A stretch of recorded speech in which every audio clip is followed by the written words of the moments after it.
Company organisational structure shows focus and clarity, and it's dependent on a number of things we saw in the previous video.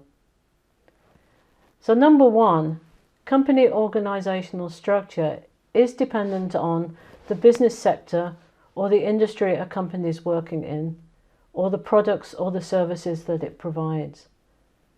So for example, a creative advertising agency might have a structure that's very, very typical of the advertising industry, and an oil company would have a very different structure which is typical of that industry. Secondly, the organisational structure is dependent on the size of the company.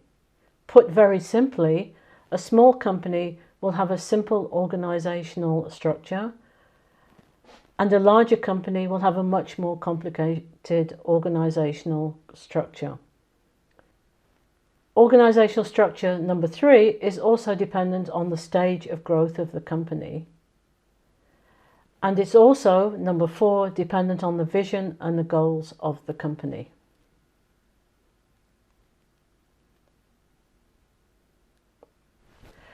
So why do companies develop organisational structures?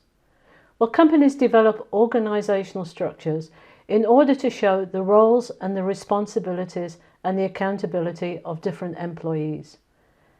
And they show where these roles and responsibilities and accountabilities, where they fit into the system. Organisational structures show where decision-making power is and how information flows up and down and across in the company.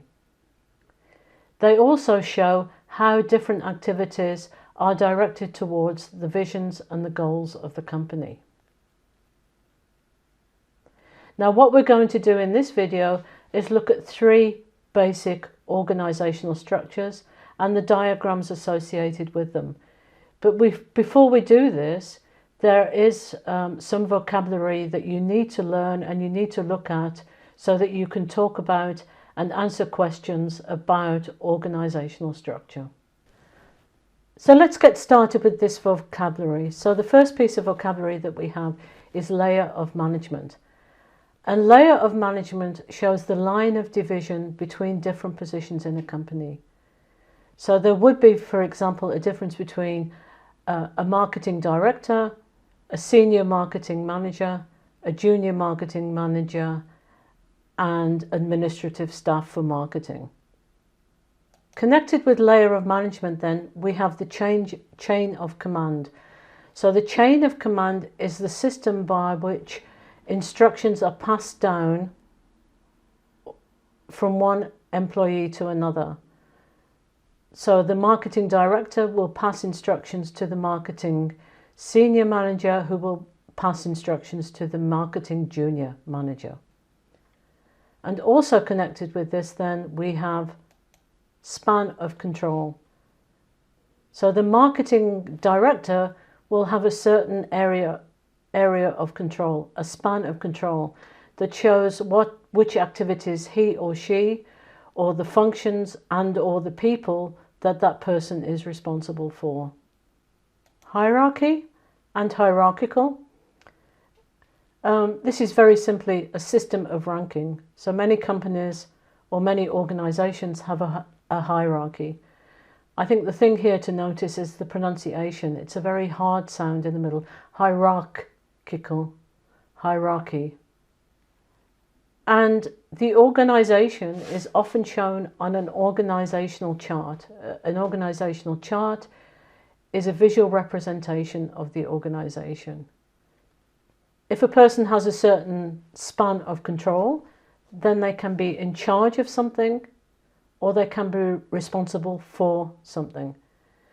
So to be in charge of, to be in a position of control or responsibility over someone or something. For example, the marketing manager is in charge of all marketing activities, or to be responsible for. Alternatives for this are to be accountable for or to answer for. For example, the journalist is responsible for preparing press releases. And when you get an organisational chart, it can be split into different areas or it can be subdivided into different areas. So split into, for example, marketing is split into two areas, research and communications. What you should notice here are the past forms and the perfect forms for split. It's exactly the same all the way through. It's split, split, has split. Or we can use the expression subdivided. Marketing communications is then subdivided into advertising, press relations, and internal communications. There are certain jobs that we should notice in the hierarchy and some abbreviations that you will meet time and time again. So the first one is CEO. CEO stands for Chief Executive Officer, who is the highest ranking executive in a company. Along with this we have CFO. F here is for financial, so Chief Financial Officer. The Chief Financial Officer is the senior executive responsible for finance. Then we have COO, and the O here is operating, Chief Operating Officer, the person responsible or the senior executive who is responsible for the business plan. When we talk about organisations as well, we should probably look at the expressions to do with different departments, and some abbreviations that you should recognise are R&D. R&D stands for Research and Development. HR stands for Human Resources. And then there's the word procurement, which some people have problems recognising. But procurement is all to do with the identifying and selecting of goods from suppliers. Some people think it's the same as purchasing. Purchasing is another word for buying. Procurement can be slightly different from purchasing. It can be a step beyond, and purchasing can be a part of procurement. Organisational charts and the type of organisation can also be based on functional lines. It can be based on functions. So the functions, for example, here would be R&D, production, procurement, marketing, sales, for example. Or another division can be on divisional. So divisional can be according to product divisions, for example, laundry, cosmetics, and do-it-yourself. It can be a division based on geography, a geographic division, for example, Europe, Asia, and the United States. Or it can be on different markets, for example, consumer and business. So for the purposes of a business English course, we're going to look at three basic structures that you can talk about in your business English classes, assessments and exams. And the first structure that we're going to look at is hierarchy or hierarchical structure. So what we're going to do is look at a brief description of each of these structures, look at the basic concepts that you can talk about, and look at the basic vocabulary that you can use. So hierarchical is basically, as we said before, it's a ranking. And hierarchies have different positions in the company, as we said before, going, for example, from a marketing director to a senior marketing manager to a junior marketing manager. These are layers of management. And there is a chain of command here. So if we look at this diagram, and these little boxes are very typical of a hierarchical structure or a diagram showing the hierarchical structure, A passes instructions to B, who passes instructions to X, X, and X. And if there's feedback given, the feedback flows from X to B to A. This is the chain of command. And A is the one who has the decision-making power and the span of control. X, X, and X report to B, and X, X, and X are B's subordinates. Now, hierarchies can be very detailed and they can be very tall, with many layers of management.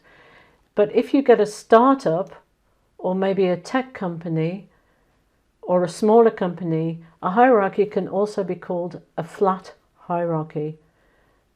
And very simply, the tall structure that you have in some large company gets flattened, it gets squashed.